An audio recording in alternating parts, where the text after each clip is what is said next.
Hello there everyone, Benedict Studios here, and today I'll share you my ideal versions of the main 12 characters from Thomas & Friends. Many people have done similar things, and I thought I'd throw my own hat into the ring because why not? Before we get into this, I just want to address the fact that this is just my own personal headcanon, and I'm not covering any lore of the official show or the books. Also, feel free to disagree with me. Without further ado, let's get into this!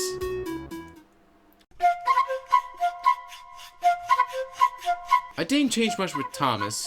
He's an LBS Sierra E2, specifically number 106. He was built in 1915 and was allocated New Cross sheds. But only a few weeks after being built, he was involved in a theater bombing and helped the goods trade leave the odds. Since there was no time to uncouple him, he went along for the ride all the way to Tidmouth. He was loaned to the NWR and eventually was bought by it in 1916. He worked as a station pilot at Tidmouth until he rescued James and was given the Farquhar branch line. In 1927, Thomas was involved in an accident where NWR number 87546 had pushed him off a quay at the old Knapford Harbour.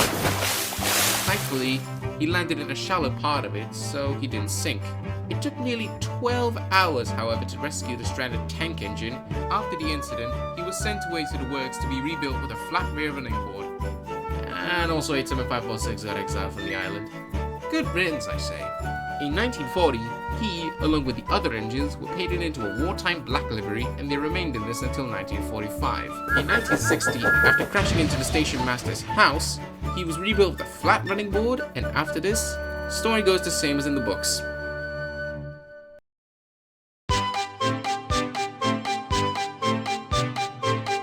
Edward is another character I didn't change much in terms of his species.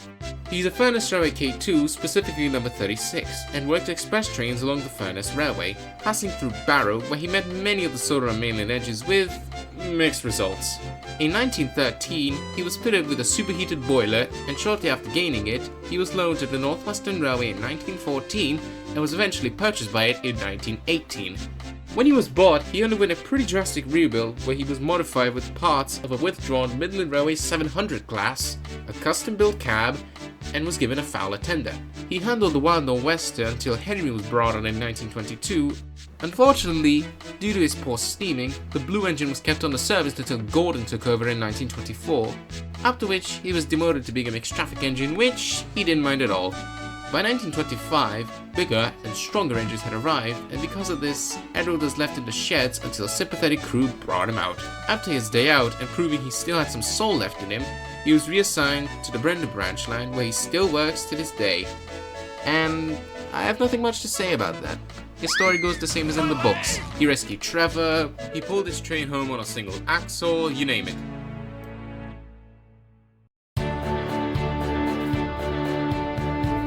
Finally, a character I changed something drastic with. Just like in the Railway series, Henry was made from stolen blueprints of an engine with a small firebox and sold to the NWR for a cheap price. Like I mentioned, he was put on the Wild Nor'Wester, but failed at it, and he was demoted to being a mixed traffic engine. In 1925, shortly after Edward's day out, he was taking a passenger train when all of a sudden he began losing steam. Both he and his crew tried everything, but nothing worked, and as a result, he had to stop in a tunnel.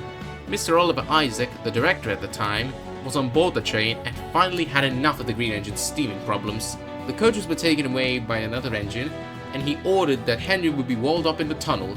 Many of the workmen, and even Topham, who was Mr. Isaac's assistant, tried to convince him, but the incompetent man didn't budge. Henry stayed in the tunnel for 3 days, and after Gordon burst his safety valve near it, he, along with Edward, took the train the rest of the way. In 1926, he was given Welsh coal to deal with his steaming troubles, and it worked. However, it was very expensive. As a result of this, Henry was completely rebuilt into a 460 tender engine in 1930, and it was a major success. Henry's steaming troubles were gone. However, in 1935, he was assigned to take a large fish train heading to Manchester, known as the Flying Kipper. The run was going well until they reached Kildane, where he crashed into the back of a goods train waiting for the Kipper to pass. Henry was damaged very badly in the accident, and as a result of this, Topham sent him away to Crewe, where he was rebuilt into an Eleanor's Jubilee. After that, his story goes the same as in the books. He sneezed at some boys, rescued 2 diesels, the list goes on.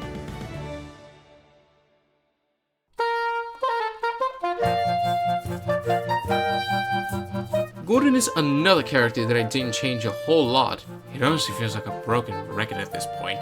Gordon was built using the 1920 A1 draft, but due to a backlog of engines and coaches being built, he wasn't finished until 1921.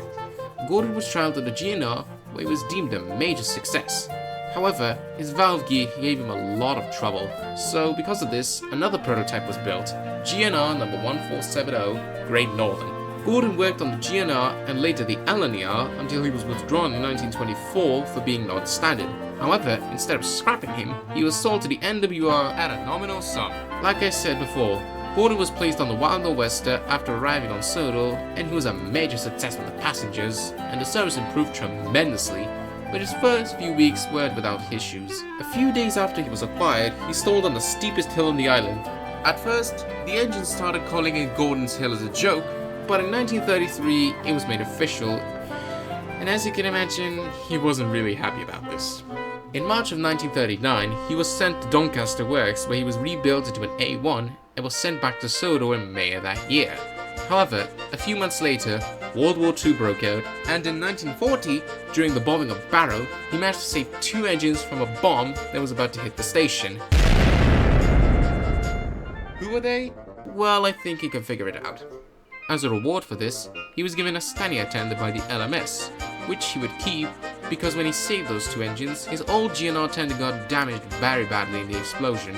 After the conflict was over, he was repainted back into NWR colors and returned to pulling the Wild Nor'Wester. After that, it's pretty much the same as in the books. He fell into a ditch after refusing to pull a goods train, rescued Thomas who fell down a mine, met the Queen, etc, etc. Fun fact, Gordon was the first of the main 11 that I did a train's reskin on. Well, the first that I ever made, not the first that I ever made public.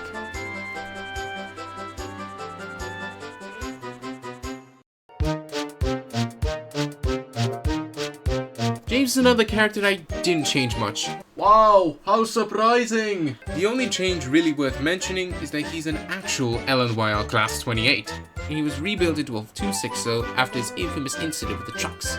I also plan on rewriting his stories from the books to make it less like a copy of Thomas's stories, but I don't want to share any of them. This is not just because I don't have anything to present yet, but even if I did, I would spoil a project that I have coming up. What is that? Well, you just have to wait and see.